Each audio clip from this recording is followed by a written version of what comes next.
under. Oh.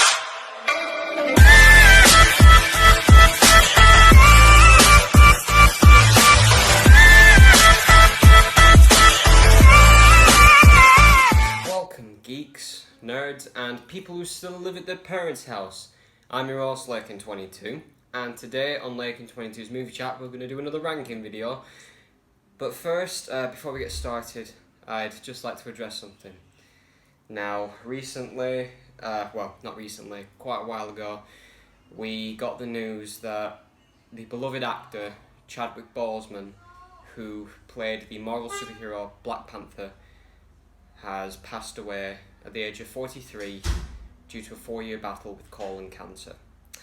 Now, this is a huge tragedy in the superhero community, and it is a death that has really struck us all strongly.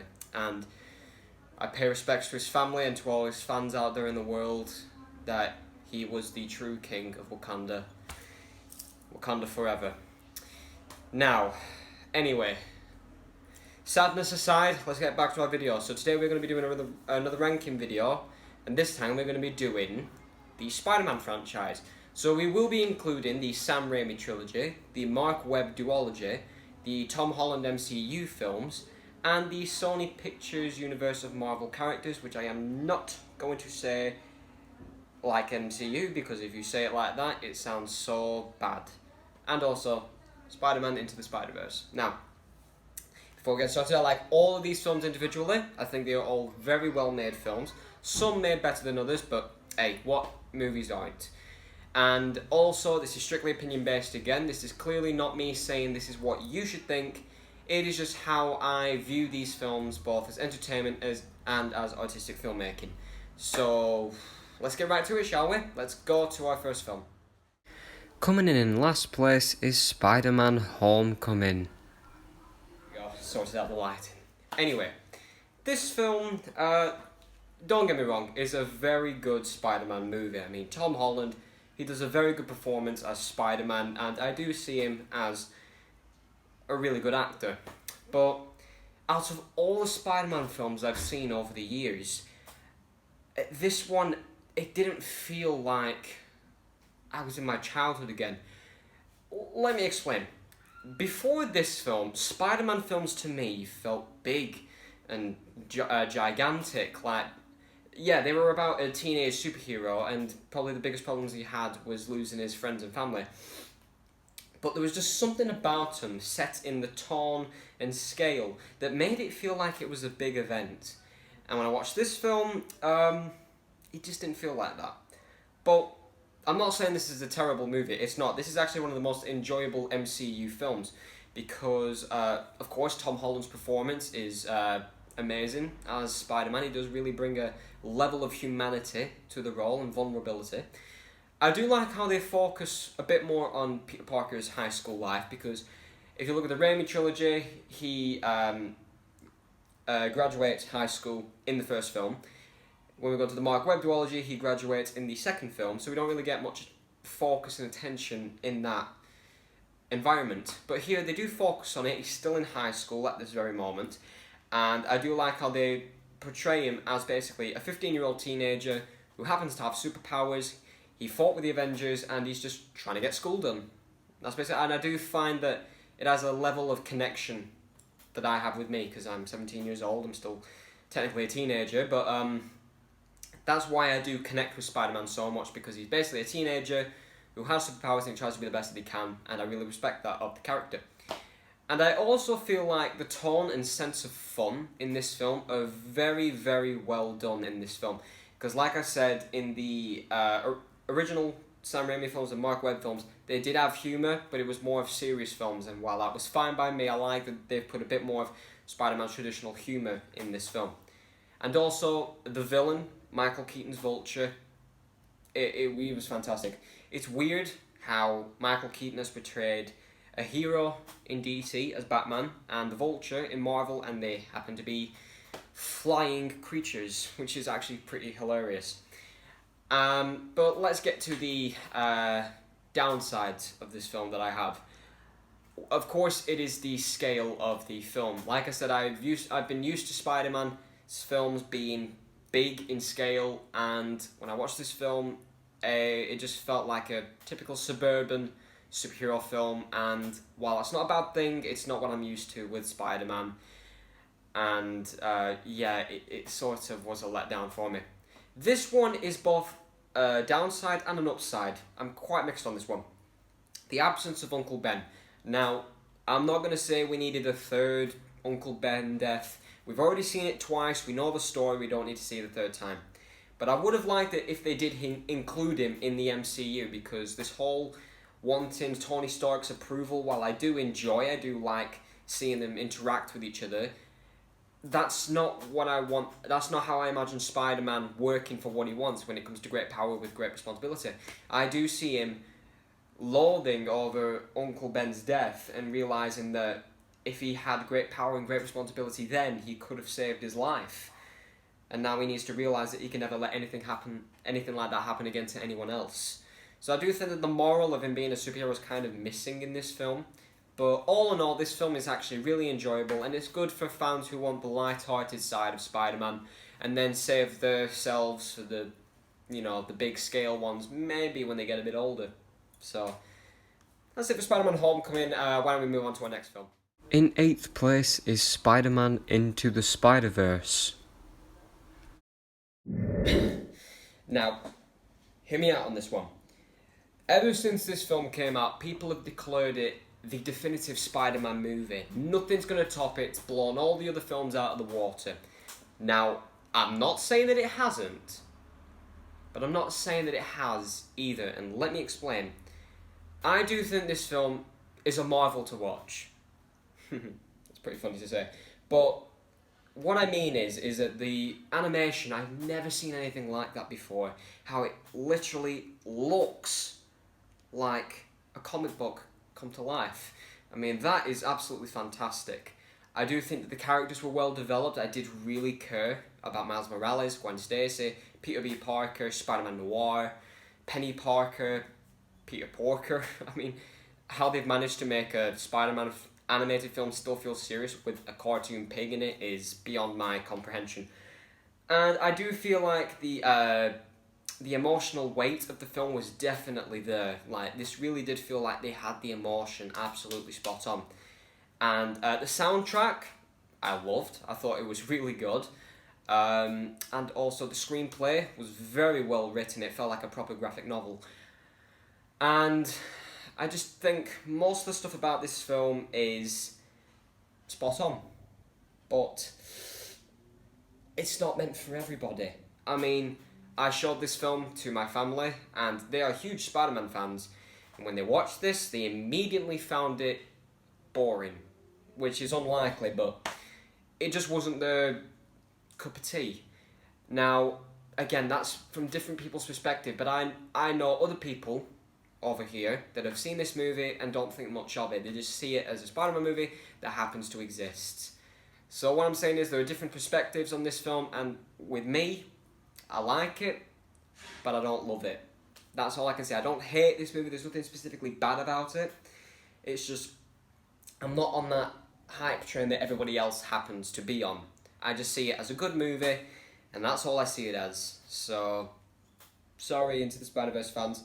And also, I do feel like it takes a while to get going as well. I mean, I know character development, it needs to be studied, but come on. Does it really have to take like half an hour or 45 minutes? Can we just get to the stuff that we like to see? Do you know what I mean? But anyway, it's still a good movie, and I respect it for what it's managed to do. So anyway, let's move on to our next film. In 7th place is Venom. Okay, again, hear me out on this one. You're probably all wondering why I've put Venom, of all movies, over Into the Spider-Verse. Now, it's kind of hard to explain, but I can try my best. Venom's awesome. Like, I've always wanted to see a solo superhero movie about Venom. Now, a lot of people say that this was a very, very missed opportunity with what they could have done. People were saying that this is like, it's like saying that we could have gotten the Joker idea with Venom, but we gave it the Batman and Robin thing and we're supposed to be alright with it. Now, if you are a big fan of Spider-Man, I will admit this will be such a very big insult to some people. Like, there are some points in this film where I felt like, see, this isn't Venom, but I just saw it as a regular moviegoer, and I enjoyed it. I know it takes a lot of 90s movies cliches into it, but it does with a sense of nostalgia that I think most people can actually be alright with. But why don't we get to the bad stuff first, because there's quite a few things. The screenplay, I don't think was written too well. I do think that they made it too cringy and a bit too over-comedic, which I'm not complaining about, but I can see the issue. Like, this is saying, if you do know the character of Venom, he is a very dark and twisted character with a very, very upsetting backstory and upsetting events that have happened in his life. It's like saying we could have gotten Joker with Venom, but we gave Batman and Robin. So, yeah, a very missed opportunity. And also, I know Spider-Man's not going to be directly in this universe. I mean, he will be in some of these movies. But this is supposed to be focused on certain Spider-Man characters. So it's like doing like with Morbius coming up. They're going to be focusing on certain Spider-Man characters. But I do feel like there's a huge lack of connection to Spider-Man. Like, there's no reference to him, yada yada yada. If they gave us like a cool Easter egg, then maybe, fair enough. I could be alright with that, but they don't. So that's a bit of a shame. But the good stuff, Venom's design is much better than what they did with Spider-Man 3, because Venom is supposed to be a very big character. Like, he's supposed to be massive and bulky, and that's what we get. Tom Hardy's performance as Eddie Brock is hugely entertaining. Like, I did find him entertaining right from the beginning, right to the end. He was funny, he was identifiable, he was a good character. The visuals were pretty decent. I mean, just for a film that only has $100 million, it did really good with its special effects. Some of the action sequences were pretty good, especially the motorbike chase. Even though there are some fight scenes that didn't look too great, like the fight between Venom and Riot, which I did enjoy, but it looked too CGI-like, which is sort of a bad thing. But apart from that, this film is enjoyable. It's what a lot of people call the junk food film, where it doesn't have to make too much sense. You don't have to take it way too seriously. It's just a film to waste your time with and just have fun, and this is what it is. So, yeah, that's Venom for you. Let's move on to our next film. In 6th place is Spider-Man Far From Home. Okay, yeah. When this film came out last July, people were already hailing it as the best Spider-Man movie to come out. And it's not that. I mean, don't get me wrong, I do find this an improvement over Spider-Man Homecoming, but I wouldn't go so far as to say, yeah, that is the definitive Spider-Man film. That is really what we wanted to see. It's not. I mean, don't get me wrong, there is some stuff I really wanted to see, like, I did get better action sequences, I did get a cool villain, I did get different locations, but again, I think it played it too safe, because again, it's still Peter Parker in high school and all that lot. They're trying to play it safe to build up for the big stuff coming along. I don't mind waiting, but it's not something that I'm super excited for. Like, I'm not going to lose sleep for it. It's going to be one of those journeys that I'm going to be patient for, see what they do with it, and I'll see how I feel. And with Far From Home, that's probably what I can say about it. Now let's go over the good things first. The visuals were really good, especially with the Elementals and Mysterio's visuals, top notch. The humour in this film is definitely a lot better, even though there are some cringy moments in this film, like when Spider-Man has to change into his stealth suit in front of a woman, and then one of his friends walks in with his pants down and the woman there. That's a very weird sight to look at, but it did get a laugh out of the audience, so who am I to judge? And the performances, especially again by Tom Holland and Jake Gyllenhaal as Mysterio, very, very good. And the action sequences as well, especially Mysterio's illusions, they look like they're ripped right out of the comics, and they were a visual thrill to watch. But what is my problem with this film? it's probably just a small thing, but to me it's not. Mysterio's motives. Now, the motives that they were building up that were his, where he's from another dimension, he lost his family to the elementals, and he goes to this dimension to destroy them. I thought that was a really good idea. I mean, I thought, wow, this is actually quite a unique idea. But then when they revealed that he was a former Tony Stark, a Stark ex-employee who was declared mentally unstable because his technology was named Barf by Tony Stark, and he sort of had a fit over it. That made me think, this guy's he's just whining over what his technology was called. Who gives a crap? And he's making this big deal over it, and you think, God, this guy needs to bloody toughen up. So his technology's named Barf. Grow up. So yeah, his motives really got downplayed by the third act, which was a bit disappointing. But this film really did cap off the third phase of the MCU quite well, even though a lot of people say the Endgame was the definitive end, and while I do agree, Spider-Man Far From Home was quite a good epilogue. So, props to Far From Home. Now let's move on to our next film. In fifth place is Spider-Man 2002. This film, what can I say about it? I grew up with this film. It is one of the most nostalgic feelings I ever get just watching it. I remember when I was 4 years old, I saw the DVD cover and I was like, I need to watch this. And when I watched it, I was blown away. I instantly fell in love with Spider-Man. But now when I rewatch it, it's still a fantastic movie. But you really get the sense of corniness that you do with it now. I'm going to say the bad things first, because the good things is a plethora list. But let's go to the bad things first. I think the screenplay, the dialogue, was was very corny to listen to. There are a lot of lines in this film that make it sound like the Stan Lee, Steve Ditko era instead of the modern era, which is, say it was 2002, kind of hard to listen to. Some of the special effects, I mean, yes, I know it was 2002, and not all visual effects are going to look super realistic, but come on, some of them should have been better than what we got. I mean, this film had the budget of $180 million, and some of the effects we got were actually pretty good, but then others, Jesus Christ, it looked like a PlayStation video game. And I'm not talking PlayStation 4, I'm talking PlayStation 1. That's how bad they were, especially in the carnival scene where he's jumping on those balloons. Jesus Christ, that looked super, super fake.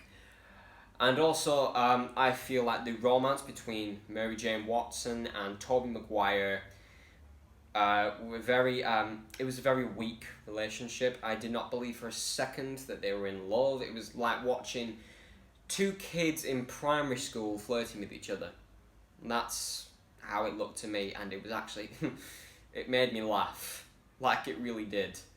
So that's not a good thing with your romance leads. But anyway, let's get to the good things. Sam Raimi is one of the most unique directors of all time, and seeing his direction and tone into the Spider-Man films, I did not realise how perfect it fit in with the Spider-Man mythos. Like, it was actually like a match made in heaven. Also, I love the faithfulness and the fidelity of the Spider-Man mythos in this movie. Like, they do it so faithfully that I fall in love with it, because Sam Raimi is a huge comic book fan. He's got tons of comics at his house, and you can really tell that he has a passion for Spider-Man. Again, some of the visual effects were decent for 2002. The performances by Tobey Maguire as Spider-Man and Willem Dafoe as the entertaining Green Goblin, he may have been over the top quite a bit, but he was so fun to watch. Every time he was on screen, I was just happy. He was so fun to watch. And also, the emotional weight of the story, again, I think was done really well. And that's about it, really. This film is just a great sense of nostalgia for me to watch.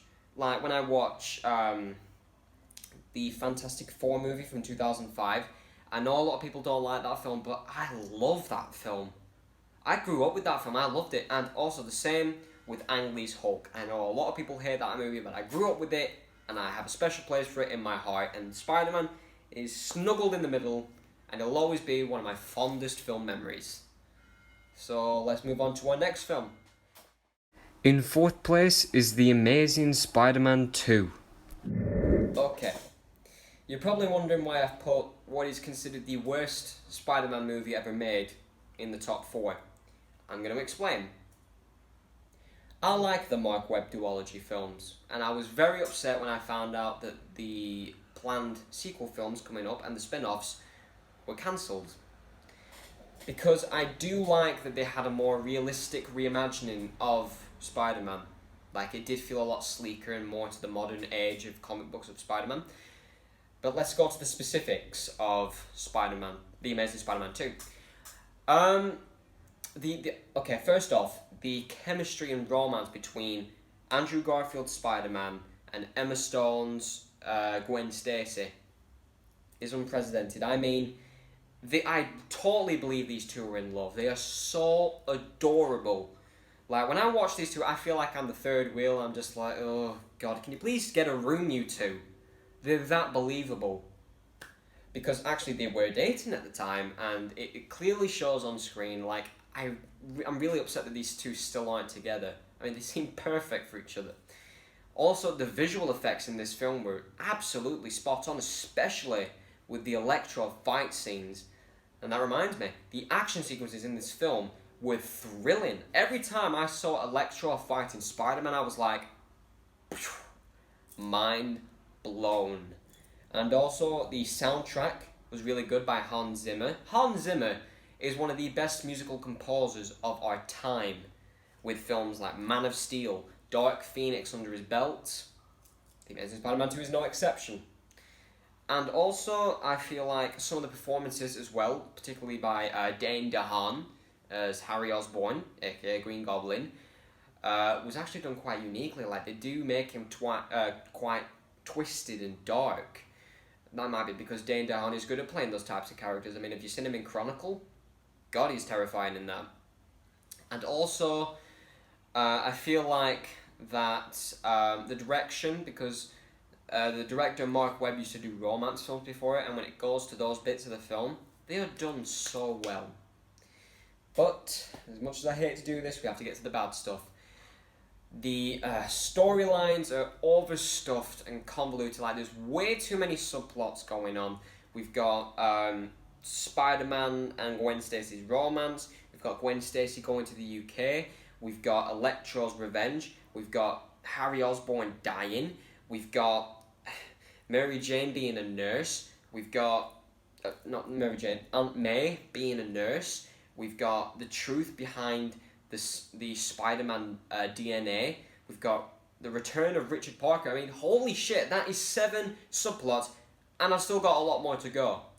So, there's a lot to cram in this film, and to be honest with you, after I watched it, my brain was actually hurting. There was that much going on. Also, the overabundance of characters. I mean, in one film, to fit in 3 supervillains, that is a difficult task. I mean, Spider-Man 3 did this back in 2007 with Sandman, Venom, and New Goblin. And really, when you have 3 villains, 2 of them are really going to get sidelined pretty badly.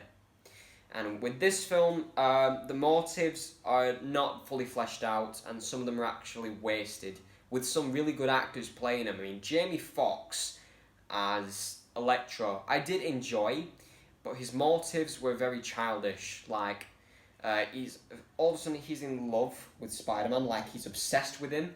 Then he has an accident. Then there's a misunderstanding. He ends up hating Spider-Man, and he wants to take over this ultimate power. And it's like this is like Edward Nygma and from Batman Forever and Aldrich Killian in Iron Man 3 mumbled into one character, and that's not a very enjoyable character to watch. Dane DeHaan as Harry Osborn, while I did say I enjoyed, when he turns into the Green Goblin, yeah, no, that's where he got ruined, especially with the death of Gwen Stacy. Side note, I did cry at that scene, I really did cry.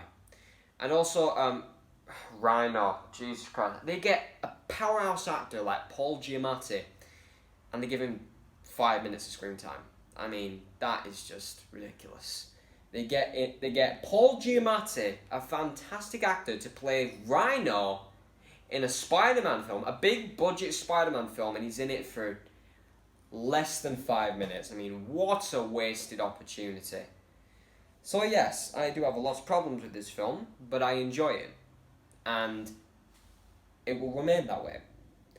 But let's move on to our top 3.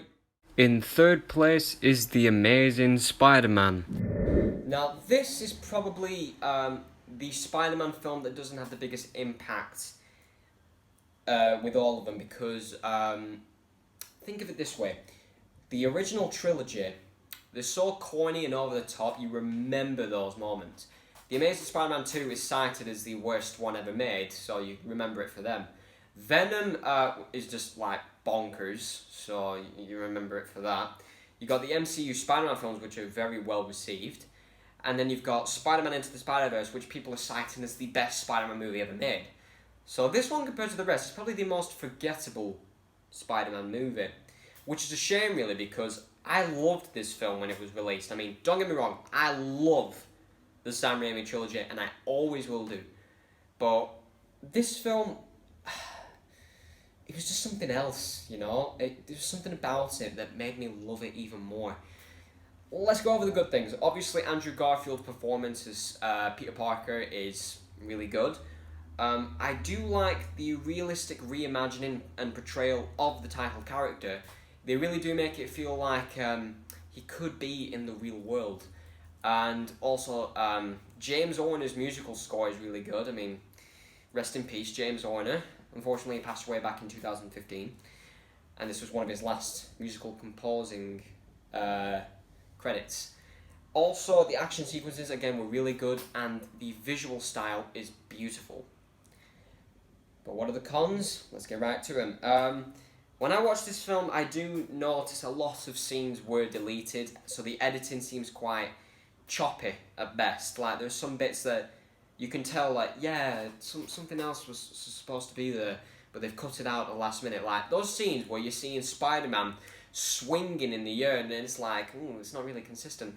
Those were the bits that were edited out, and it's like, well, that's a shame. We really want to feel like we're Spider-Man swinging in the air. But luckily with The Amazing Spider-Man 2, they did keep those scenes in, and it looks amazing. Also, the multiple subplots all over the place, especially with Peter Parker's parents and the disappearance, is a lot to take in, and they probably should have reevaluated those plots. And this con is not one of my cons, but I read it on the internet with a lot of people saying this, and I don't really quite agree, and I want to address it. They say that the introduction of the lizard was too surreal and unrealistic for the film's tone. Now, I'm not going to say I don't understand it. I mean, yeah, they're trying to portray Spider-Man as a more realistic character, and then they get the lizard as the villain, who is a man who injects himself with lizard DNA to regrow his arm back and ends up turning into a giant lizard monster. Doesn't sound very realistic, but come on.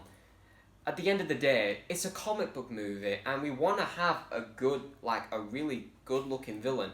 And that's what Lizard is. I mean, he's not the most memorable or well-written villain, but he looks really cool. I mean, come on. We want a villain like that in Spider-Man, and that's what we got. So, yeah. And also, to say, this film did give us the best Stan Lee cameo ever, where he's in the library, and he can't hear Spider-Man and Lizard fight, and he just walks out of the room like nothing's happened. That was really funny. So all in all, The Amazing Spider-Man may be the most forgettable out of all of these films, but it is a good one, and I do think more Spider-Man fans should give it a lot more credit for what it did. Oh, so now we're getting into the top 2. Let's see what our final movies are. In second place is Spider-Man 3. Okay, I'm probably going to get a lot of hate over this choice because, again, this is cited as one of the most despised Spider-Man films ever. Like, I have literally seen people on YouTube put this in their top 5 worst Marvel movies ever. To be honest with you, I don't understand why. I mean, yes, I do have problems with it, but this is actually one of my favourite Spider-Man movies, like, one of my most rewatchable. And I'm going to get to those points right now. The visual effects, gorgeous. I mean, this film, at the time, was the most expensive film ever made, with a budget of $258 million, and was, until Spider-Man Far From Home beat it at the box office, it was the highest grossing Spider-Man film, with $890.9 million. Even though Spider-Man Far From Home went to make $1,131 million at the box office. And also, the casting with some of the characters were actually really good, especially with Thomas Hayden Church as Sandman. They could have not picked a better actor to play Sandman. Maybe, if it happens. And also the performances by Tobey Maguire, Thomas Hayden Church, James Franco, all very good. And also the action sequences were very, very good, very entertaining, and I do feel like some of the emotional moments did work very well. Like, when I watched this younger, my family actually gasped at a few scenes, and they never did that at a Spider-Man film before, so what does that tell you? But let's get to the bad stuff, obviously. Again, there's a lot of underdeveloped storylines and subplots. I mean, what is it with Spider-Man and underdeveloped storylines and subplots? It's not that hard to do. And also, there's a big problem with an overabundance of characters, and one of them being horribly sidelined, Venom. Now, the guy who plays him, I don't think he was the worst actor to play this character. I mean, when I watched him, I did see Eddie Brock, not the big Eddie Brock, but sort of like a carbon copy of Peter Parker, like his darker side. And you know what? I did kind of like that. I mean, you know, it's probably not the best thing, but I mean, we've had Arnold Schwarzenegger as Mr. Freeze and Jesse Eisenberg as Lex Luthor. Give him a break. I mean, he's done much better at this character than those two did at their characters. So give Topher Grace some slack. He's a good actor. And also, of course, the emo Peter Parker scenes. I mean, if you read the Venom storyline, Peter Parker becomes tormented by the suit and he becomes a darker person. There is a scene in that comic where he's in a dream and he's got his costume against the Venom symbiote fighting over his sanity. And with Sam Raimi's unique direction, it could have been amazing to watch. But no, we have him walking on the street going like this, dancing like a moron. We've got the emo hairstyle and clothes, making him supposed to look threatening, but it looks ridiculous. And also the dreaded dance scene, which I think killed the franchise. Well, definitely did. I mean, it was funny, don't get me wrong, it was funny to watch, but why do that? Why do that in Spider-Man 3? That killed it. But I'm still standing by what I said. It's one of my favourite Spider-Man movies, and it always will be. I got a best mate in England who says it's his favourite. So, you know, if there's people out there who do appreciate this film, it just shows you how many people like this film. I know it has a lot of haters, but oh, I forgot another quality. The birth of Sandman. That moment in the film, no dialogue, no talking, no sound, just watching a broken man piece himself back together. It is visually beautiful and haunting to watch. I think it's probably the best thing in the movie. I mean, I got goosebumps while watching that scene. It was that good. But anyway, I've said enough about Spider-Man 3. Why don't we get to our champion and finish off this video? And finally, in first place is Spider-Man 2. I mean, yeah, when you really come down to it, this was ineditable. I mean, some people still consider this the best Spider-Man movie, and do you know what? I completely agree. This was Sam Raimi's direction, Tobey Maguire's performance, and the entire Spider-Man Sam Raimi trilogy at its finest. Because the storyline was superbly written, the performances by Tobey Maguire and Alfred Molina as Dr. Octopus were superb. The visual effects were definitely improved over the original Spider-Man. The emotional depth of the film was really good. There's also a sequence in the film where Dr. Octopus is about to have his arm surgically removed from his body, and then they kill all the surgeons around the room, which gives off the Evil Dead type of vibe, because don't forget, Sam Raimi started out his career with the Evil Dead franchise when he directed Evil Dead 2, Dead by Dawn, and Army of Darkness, which I consider one of the most entertaining trilogies of all time. And you can clearly tell that was that sort of tone in that one particular scene. Like, it was actually quite terrifying.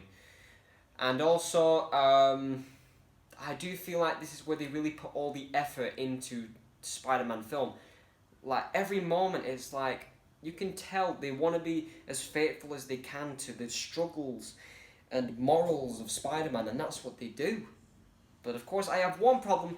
It's such a small problem, but it is a big one for me. And it's gone on to so many memes as well in the community of the world. Peter Parker, when he loses his powers, is portrayed too much of acting like a doofus. Like, when it shows him in his everyday life, he's tripping over curbs, he's got these stupid smiles on him, he's there taking a big bite out of a hot dog. I mean, yeah, Peter Parker is supposed to be a doofus, but he's supposed to be nerdy, but come on. You're portraying it like it's the trailer for a bloody rom-com.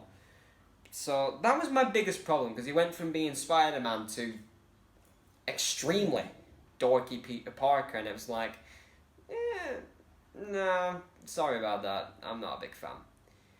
And do you know what? I've just realised I have gone through each Sam Raimi Spider-Man film and I've forgotten one good thing. J.K. Simmons as J. Jonah Jameson. Forget Hugh Jackman as Wolverine, forget Robert Downey Jr. as Iron Man, forget Michael Keaton as Batman, forget Christian Reeve as Superman. J.K. Simmons as J. Jonah Jameson is probably the most spot-on casting for a comic book character in existence. He sounds the part, he looks the part, he acts the part, everything about him in this film and in this trilogy is perfect. And if you saw the mid-credit scene in Far From Home where he returns to the role, I'm guessing you, like me, cheered when you saw him in that cinema. And to say he's going to be in more of the MCU films, I couldn't be more happier. So all in all, the Spider-Man 2 is the definitive Spider-Man film for me and will always remain at the peak of the Spider-Man franchise.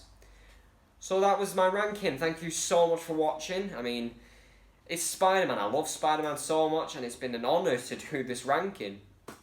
Now, you're probably noticing that my scheduling of my videos is very inconsistent. Well, unlike most YouTubers, I don't have the time of day to just do a video once a week since I'm in my last year of school, and I do have a lot going on with study and my music. It is really difficult to try and find the time to do these videos all the time, but I do them when I can, and I do enjoy every second of it. What I'm going to do for my next ranking, I'm not sure yet, but it might be another comic book movie franchise, or we might go to something different. Maybe when we go to October, I'll do a Halloween month. Try and do one once a week of certain Halloween movie franchises. And I do think once I've seen Black Widow in cinemas, I will do a re-evaluation of the MCU ranking with Black Widow included, and the same with the X-Men Fox franchise when I finally watched The New Mutants, which I was going to watch in cinemas, but they never released an English version. So I'm going to have to wait until I think it's released on demand or whenever it comes out. And yes, that's it. And if you want me doing more singular movie reviews, where I just take one film and do an entire video on that film, comment down below and let me know, because I can easily do that. So thank you very much for watching. I'm Lakin22, and this has been Lakin22's Movie Chat.